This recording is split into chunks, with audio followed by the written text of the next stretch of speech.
Boa tarde. Quando você mencionou aí aquele diálogo entre... Bom, a pergunta que o Francisco faz é sobre os 18 séculos que eu fiz a citação, em que o senador Públio Lentulus, né, levou para até atingir um momento de redenção e de efetivamente se transformar num ceareiro do Cristo. Eu vou utilizar aqui exemplos citados por Chico Xavier enquanto encarnado. Eu gosto de fazer bem essa diferença do que ele escreveu e falou com provas enquanto ele estava encarnado. Então, ele faz, em vários diálogos e contatos com pessoas da época, ele conta muito sobre o senador Públio Lentulus, que é o nosso conhecido Emmanuel. E é interessante que Emmanuel, na posição do senador, ele não aceitou aquele convite do Cristo. Isso tem que ficar muito claro. E o que aconteceu? Eles retornaram pouco tempo depois para Roma e o senador manteve uma vida bastante difícil com a esposa Lívia, não aceitando-a, né, como cristã, e que gerou, inclusive, problemas assim de um certo afastamento das prerrogativas dela, inclusive na educação da menina Flávia, e que foi educada de acordo com os padrões do patriciado romano, e que ela, como cristã, já não considerava o mais importante como referência. E o que aconteceu? Ele volta, anos depois, ali para a região da Judéia, da Palestina, e passa por reveses, né, violentos, ficou cego, inclusive, no ambiente de perseguição e de aprisionamento, e só veio a desencarnar no ano 79 da nossa era, na erupção do vulcão Vesúvio, né, na Baía de Nápoles. Mas, antes disso, ela foi sacrificada no Circo Máximo em Roma. E no momento em que ele, como senador, estava no local de destaque, junto com outros senadores e com o imperador da época, que era Nero, por volta do ano 58 da nossa era. E momento em que o Nero determinou a prisão de vários daqueles que não estavam aceitando a legislação romana. Não é porque eram cristãos, não havia essa diferenciação. E mal sabia ele que a Lívia, que havia desaparecido da sua casa há mais de dia, não sabia que ela tinha sido presa e estava no meio daqueles que estavam sendo sacrificados. Então, ele guardou uma ideia de culpa violenta, né, quando ele teve a certeza que a sua esposa havia falecido naquelas condições. Anos depois, ele estava às portas da cidade de Roma, e isso é registrado por ele próprio, pela psicografia de Chico Xavier, no ano de 1940. Isso se encontra no livro Amor e Sabedoria de Emmanuel, de um grande amigo do Chico, dos tempos de Pedro Leopoldo, que é Clóvis Tavares. Aí o Emmanuel relata o seguinte, que o senador Públio Lentulus estava saindo por uma das portas de Roma, a cidade era murada, né, e viu um aglomerado de pessoas e pediu que os seus serviçais parassem, que ele queria ver do que se tratava. E diz ele que estava num carro de Estado. O carro de Estado, naquela época, podia ser uma liteira mais sofisticada ou até uma carroça mais trabalhada, né? E aí ele veio a saber que era o Paulo, que tinha vindo da Palestina e que estava conversando lá com os seguidores do Cristo. Aí ele estabelece um diálogo e ele ficou muito impressionado com Paulo. E foi num momento muito triste para ele, porque ele estava atormentado por causa da morte da esposa, né, com aquele sentimento de culpa. E ele se sentiu atraído pela personalidade de Paulo. Mais à frente, Ney Lúcio, também pela psicografia de Chico, contou o seguinte, que após a erupção, quando Emmanuel, na posição de senador purpurento, desencarna, ele foi recebido por Lívia, do outro lado.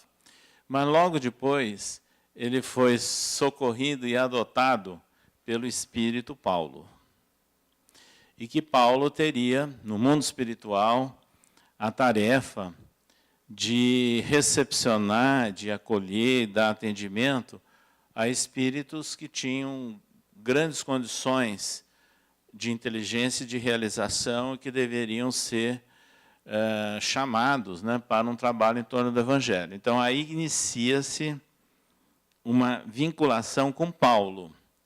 E ele registra isso nos outros romances, onde as personalidades em que ele é identificado como sendo a reencarnação, uma das reencarnações dele, sempre citando versículos de Paulo, atenção a Paulo, coisas desse tipo.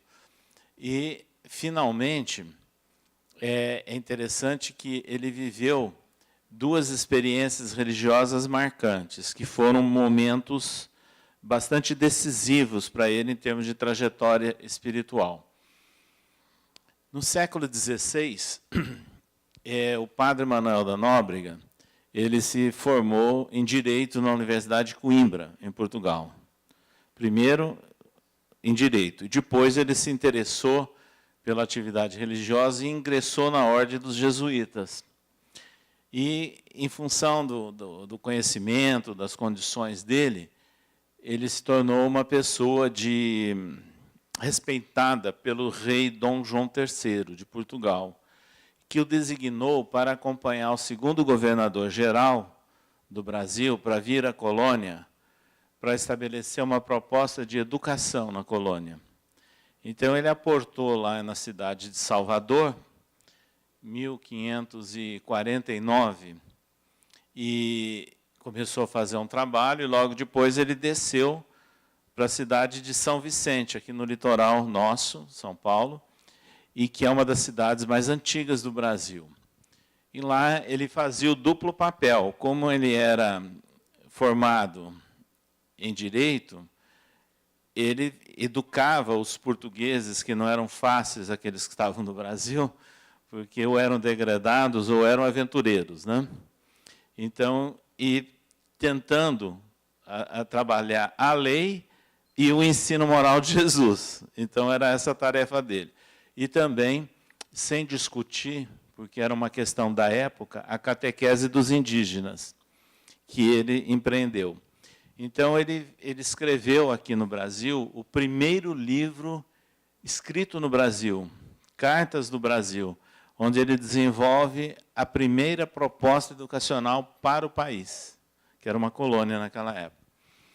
E aí, de repente, num determinado dia, sabendo que tinham várias aldeias indígenas que já eram contactadas, né, no alto do Planalto de Piratininga, ele subiu a Serra do Mar e lá ele resolve fundar uma escola dentro dessa proposta de atendimento educacional dos portugueses e dos indígenas.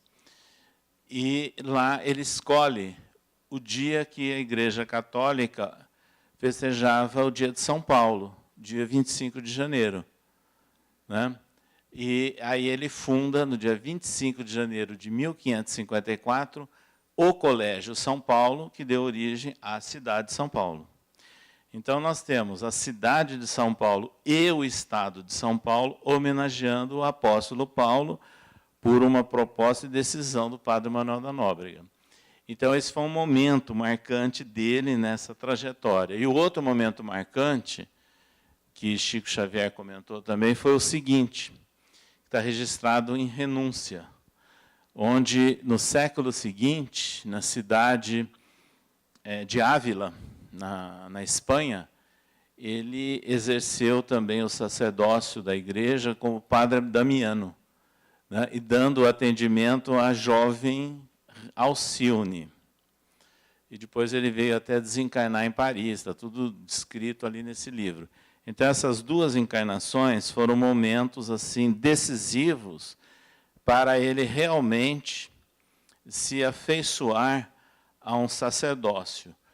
E, segundo Chico, depois disso, ele teve outras tarefas nessa área da educação, e ligado também à religião, e se preparando para a principal tarefa recente dele, que foi de orientador, né, de Chico Xavier, que é um grande trabalho de educação que ele fez. Então, vocês vejam, sabe-se de outros lances reencarnatórios dele, mas não interessa a curiosidade aqui, mas para mostrar que ele só veio vencendo isso, eu diria, nos últimos séculos.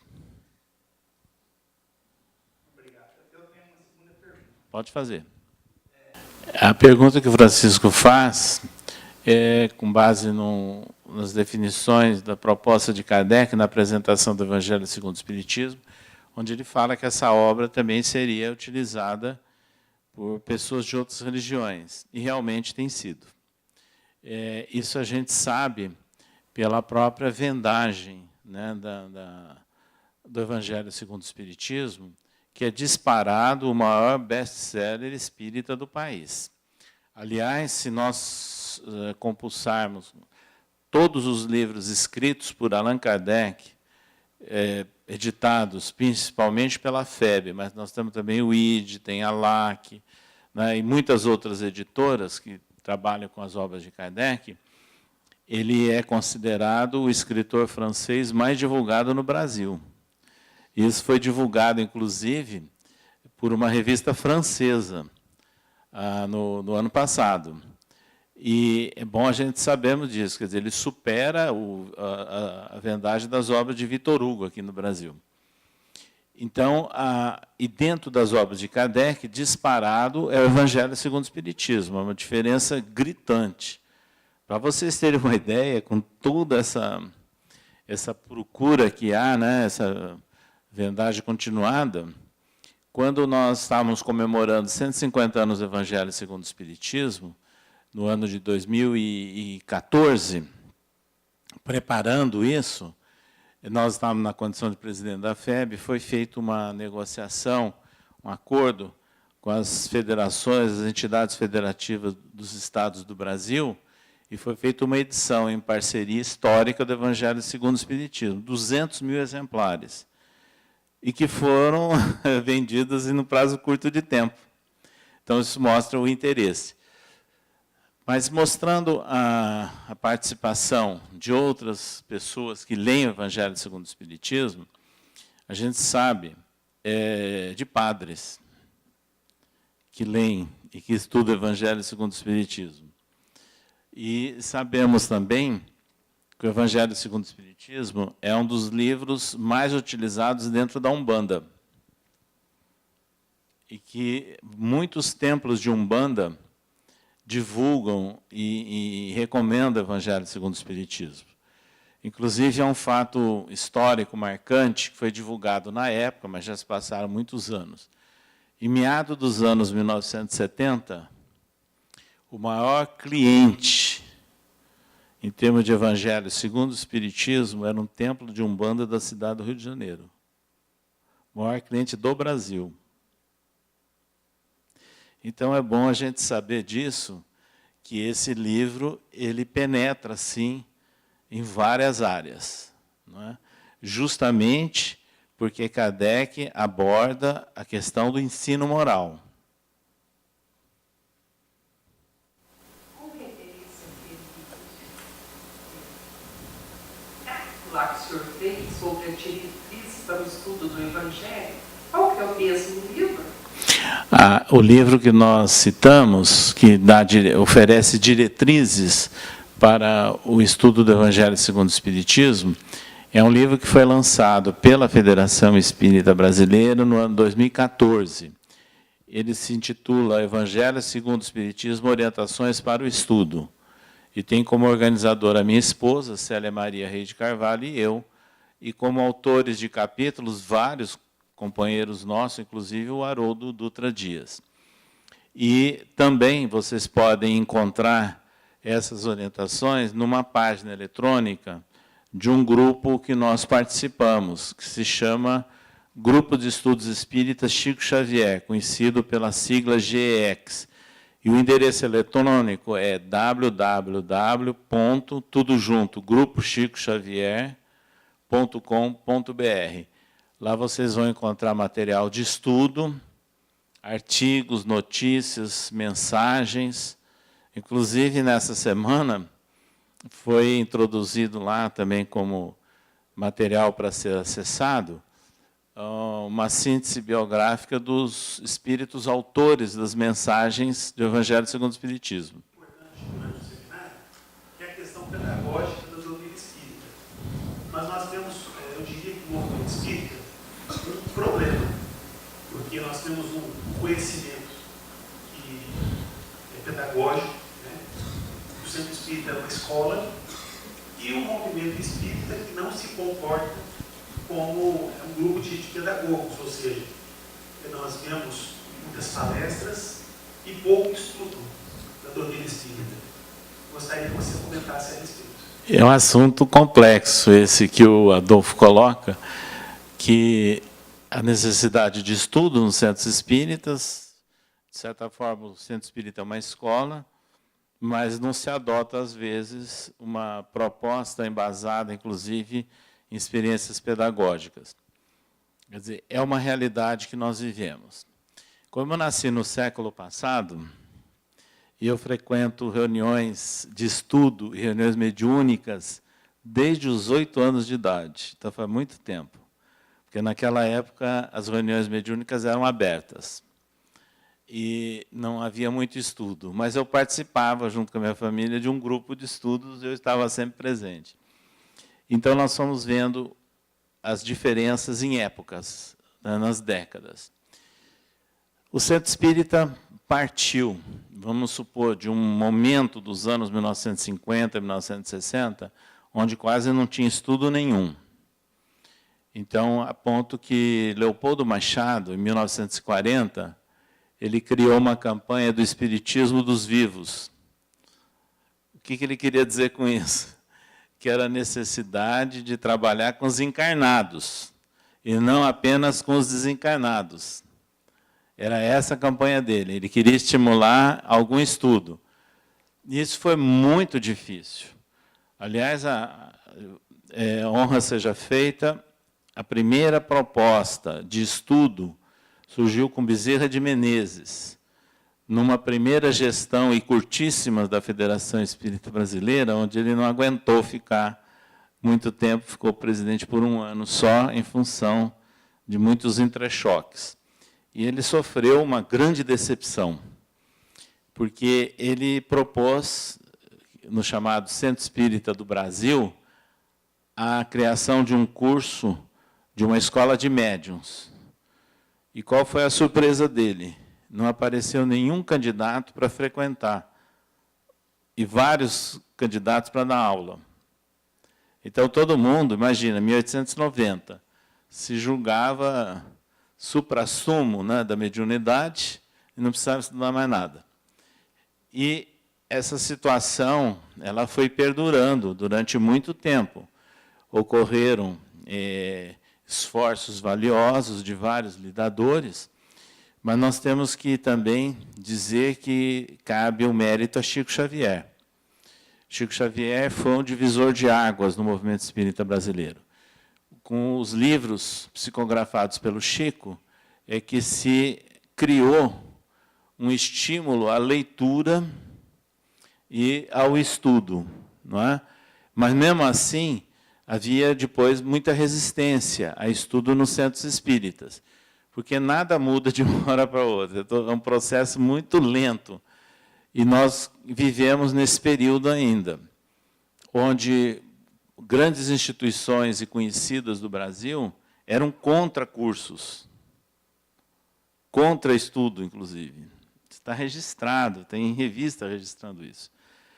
E, de repente, no meados de 1970, por iniciativa de um presidente da FEB chamado Francisco Thyssen, ele estimulou a criação de campanhas de estudo sistematizado da doutrina espírita, de evangelização da infância e começaram a surgir propostas transformando isso em curso. No começo era uma campanha, depois foi transformado em curso.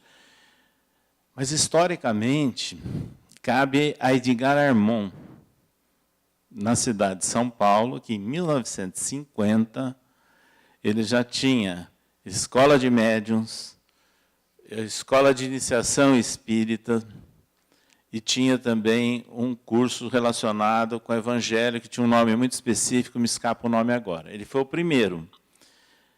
Agora, sem entrar em detalhes da metodologia, da proposta dele, mas é um marco histórico. E, de repente, se nós olharmos para o dia de hoje, nós partimos de um extremo para o outro. Então, nós temos muitos cursos sendo adotados ou estimulados dentro do movimento espírita, e se criou algumas recomendações, ou até normas, em alguns casos, que uma pessoa que chega ao centro deve primeiro frequentar um tal curso. Para ela poder praticar a mediunidade, ela deve fazer esse curso e depois fazer um outro curso de mediunidade. Se você computar o tempo de tudo isso, é completamente incoerente com as tendências do mundo moderno. E eu diria incoerente com a própria Lei de Diretrizes e Bases da Educação Nacional, que foi promulgada pelo presidente da República no ano de 1996, onde ele falava em flexibilização, adequação, não é? E muitas coisas que não se vê no centro espírita, pelo contrário, se vê rigidez. Rigidez com presença. Será que a presença, do ponto de vista de um processo de ensino-aprendizagem, é o mais importante no mundo de hoje? Eu tenho cá minhas dúvidas, porque a gente tem hoje muitas formas de ensino-aprendizagem dependendo da presença física, e aceitas e institucionalizadas. A outra questão é de um determinado centro não aceitar que uma pessoa que chegue tenha feito o tal curso em outro centro. Então, tem que fazer tudo de novo. Então, você está criando barreiras. Você está criando fantoches aí. Fantoches não. Situações em que você assusta as pessoas. Está afastando as pessoas.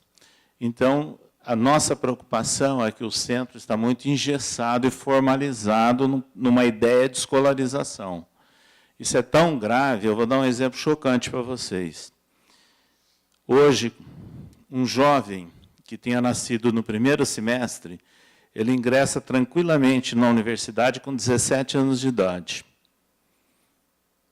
E aí ele pode manipular cadáver, no curso de medicina, pode entrar em contato com realidades sociais chocantes, se for curso de áreas sociais, completa, se gradua.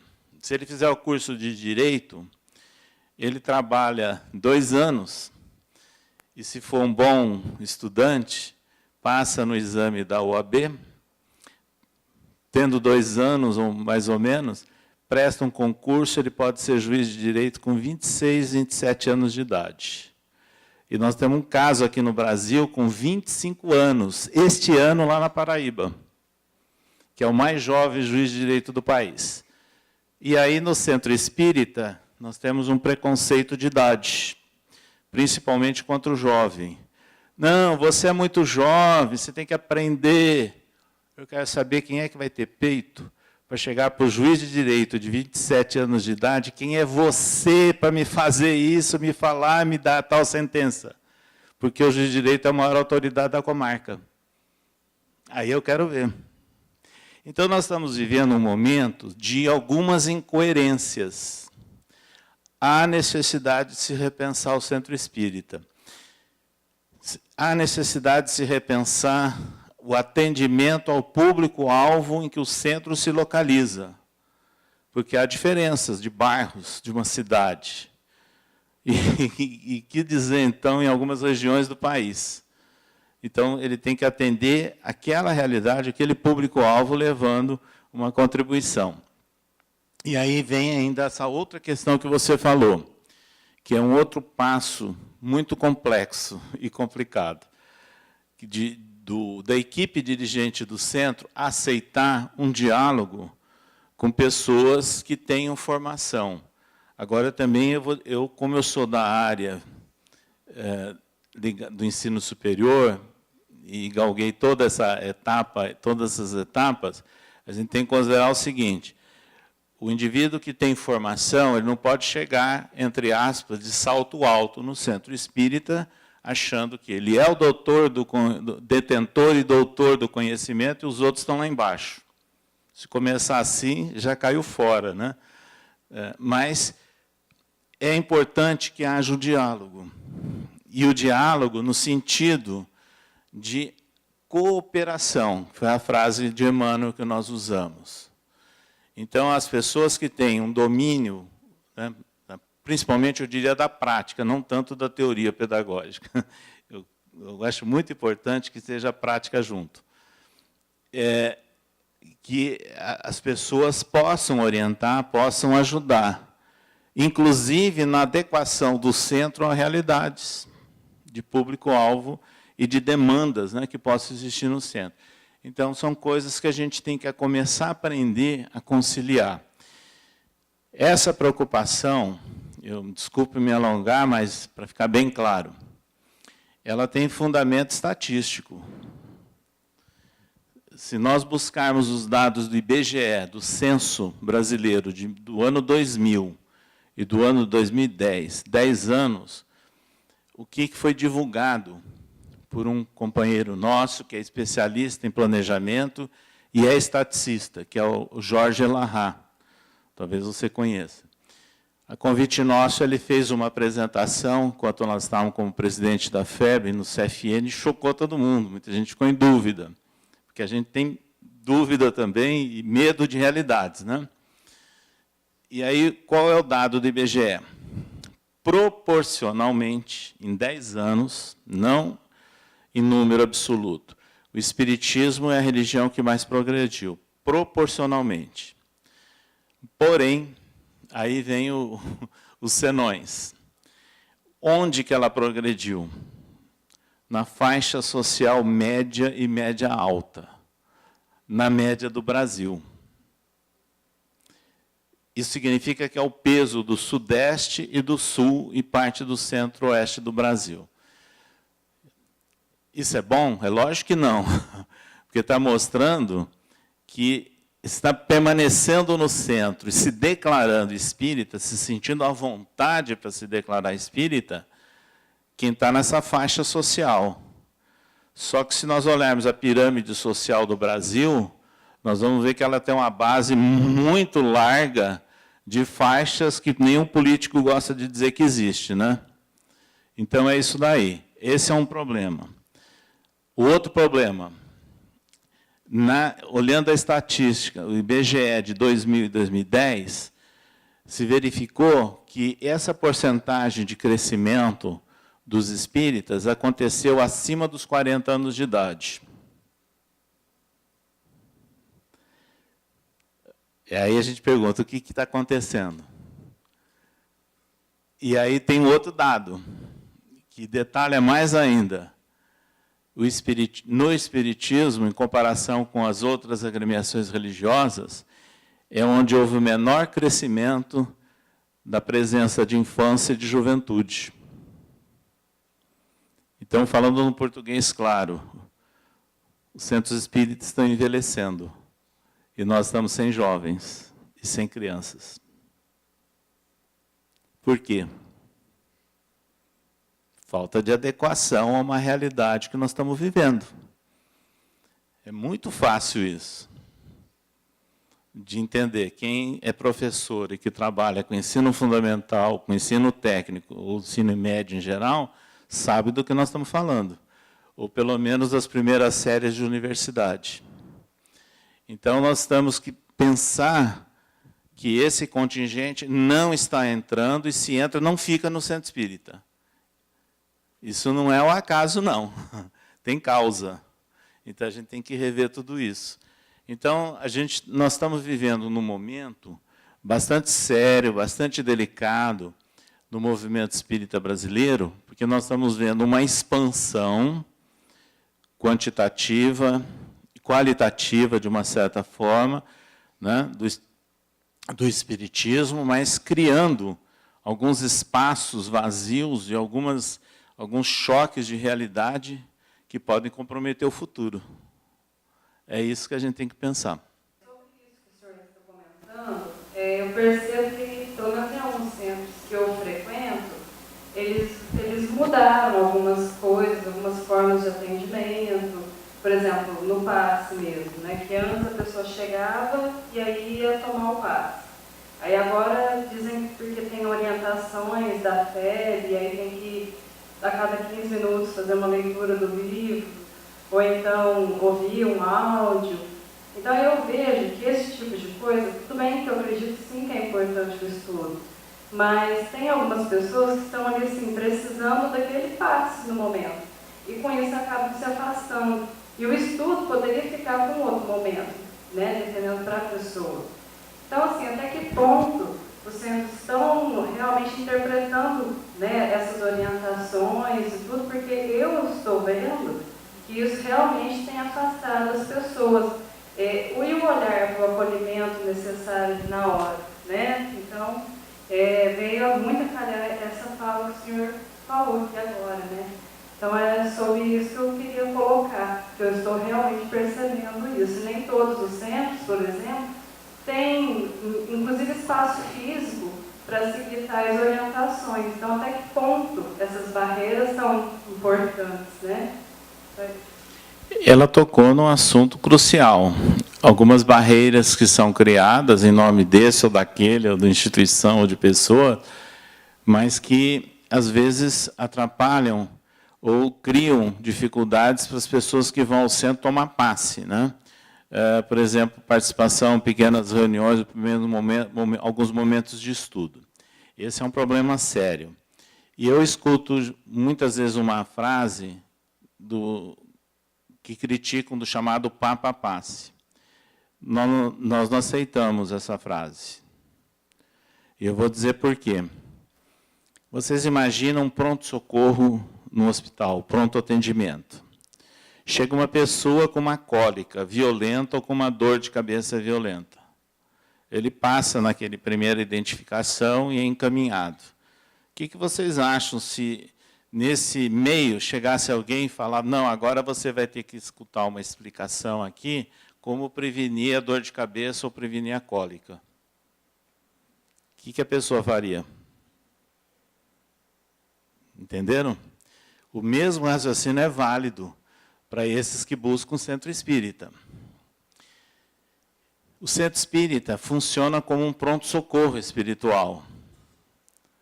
Funciona como uma escola de espíritos, encarnados e desencarnados. Não uma escola formal, uma escola espiritual. E como uma oficina de trabalho. Então, tem pessoas que chegam ao centro espírita em busca do pronto-socorro. E ponto final. Então, nós não temos também que ficar pensando em proselitismo. Então, essas pessoas que chegam para receber o passe, nós não temos que criar muitas condições especiais, senão ela vai embora e ela vai buscar o passe naqueles locais que oferecem o passe sem criar barreiras e sem criar condições especiais. E é o que acontece com o passe e, às vezes, com problemas mediúnicos. Então, o que deve ser feito? Pode ser feito, aliás, em primeiro lugar, quem vem para receber o passe, ele pode escutar uma explanação simples e rápida sobre o Evangelho, sem complicação. Entenderam? E vai tomar o passe, depois, se quiser, vai embora. O problema é dele depois. O que ele vai fazer com a utilização da energia que ele recebeu, da possibilidade que ele recebeu. O problema dele, não compete a nós julgarmos. Então, nós temos que começar a pensar nisso, porque senão nós vamos já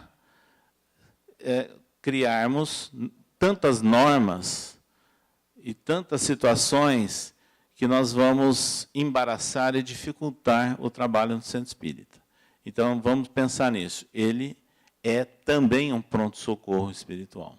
Gostaria de saber se, a partir desses dados e desse olhar pedagógico, se a FEB tem alguma orientação para os centros para esse acolhimento das crianças, dos jovens e dos trabalhadores em geral. Bom, ela pergunta se, a partir desses dados estatísticos, das perguntas que foi feitas, se há alguma orientação da FEB sobre acolhimento. Houve, sim. No ano de 2012, o mesmo ano que houve o Congresso Estadual do Espiritismo da USA, aqui nas dependências da escola, foi feito um trabalho pela Secretaria-Geral do Conselho Federativo Nacional, e, na época, eu era o responsável, implantando seminários sobre acolhimento, consolo, esclarecimento e orientação no centro espírita. Esse era o título do seminário, sugerindo um trabalho integrado nos centros, integrado, e pararmos de pensar nessa história de departamento, de ficar botando plaquinha, nicho disso, que cai naquilo que muita gente já falou. Tem centro espírita que tem um salão, às vezes um hallzinho de entrada e mais nada. Então, a gente tem que pensar nessa realidade.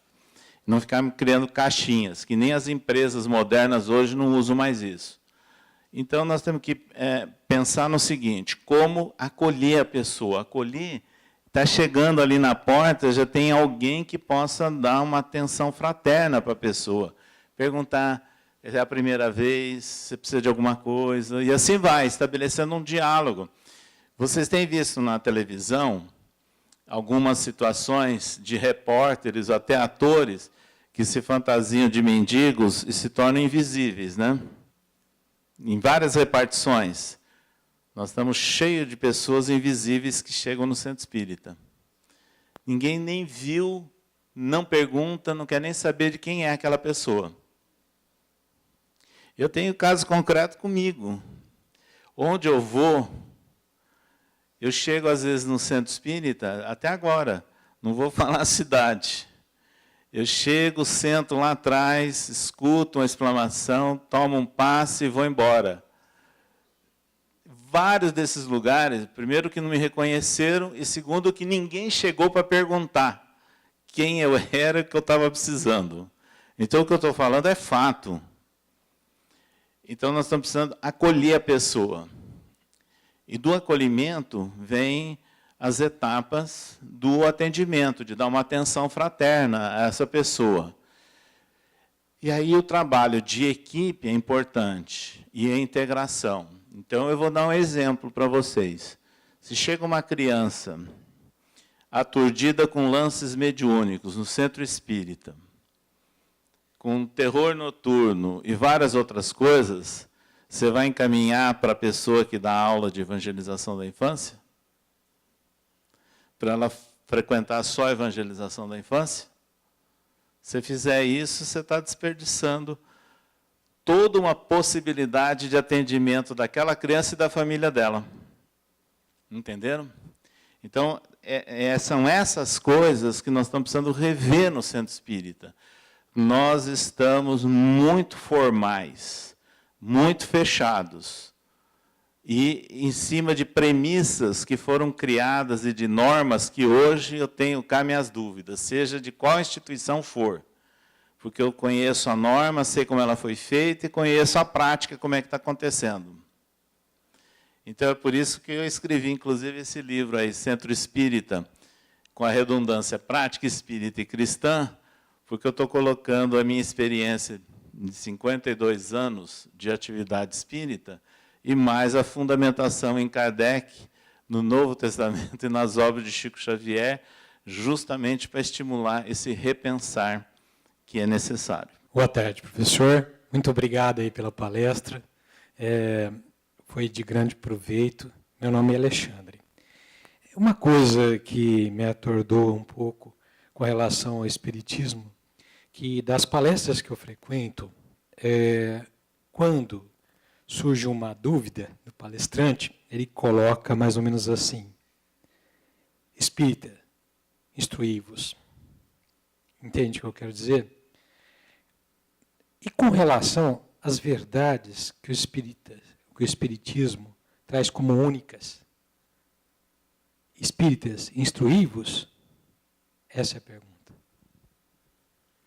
A colocação que ele fez é muito oportuna, questionando as respostas que muitos expositores dão, falando espíritas instruí-vos, como se fosse uma orientação geral e até que todos deveriam aceitar isso, né, a ideia. Eu acho muito oportuna, porque a mensagem do Espírito da Verdade, do Evangelho segundo o Espiritismo, diz o seguinte: espíritas, amai-vos, eis o primeiro mandamento, instruí-vos, eis o segundo. No movimento espírita, nós estamos invertendo. Instruí-vos, com a escolarização e a formalização. E o amai-vos, às vezes, anda esquecido. Entenderam? Então, a colocação que ele fez é muito oportuna. Amai-vos.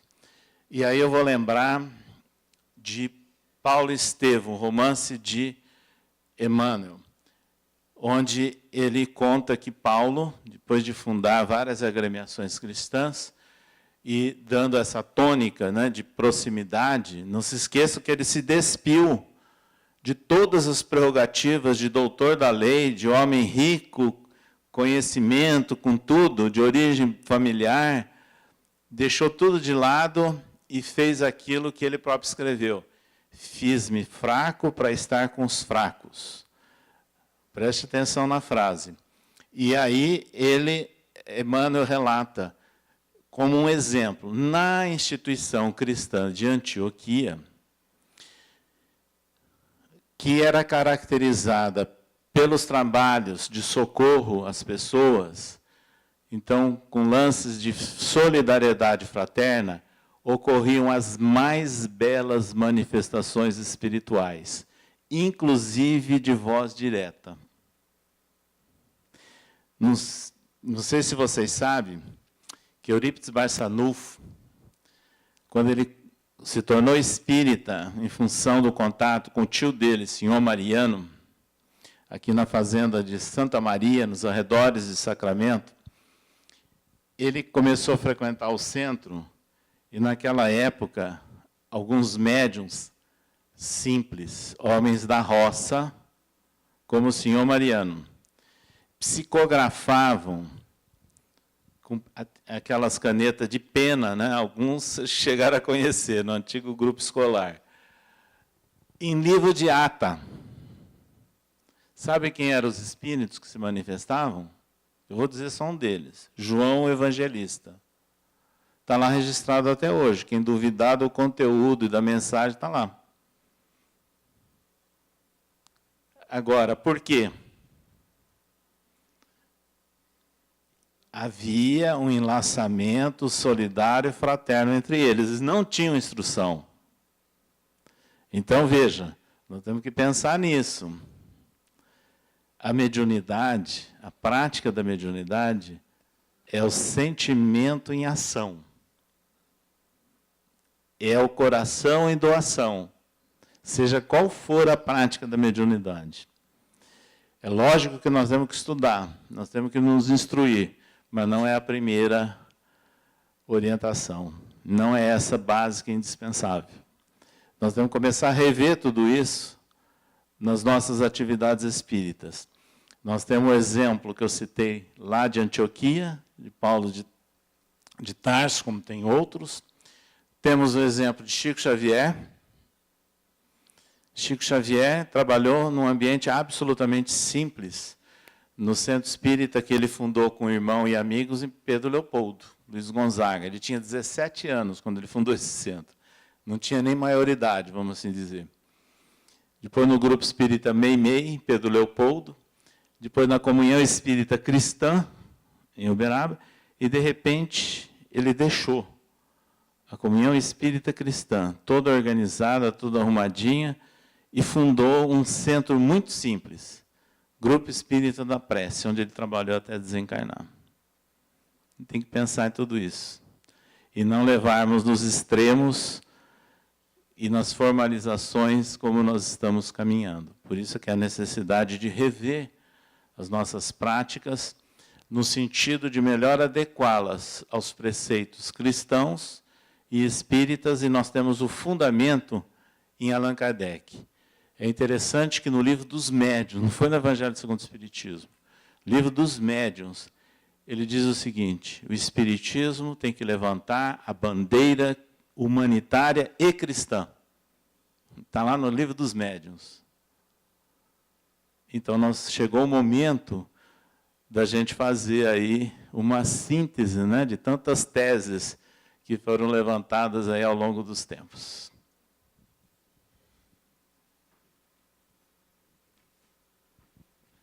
Nós agradecemos o professor Perry, né? Vamos dar uma salva de palmas para ele.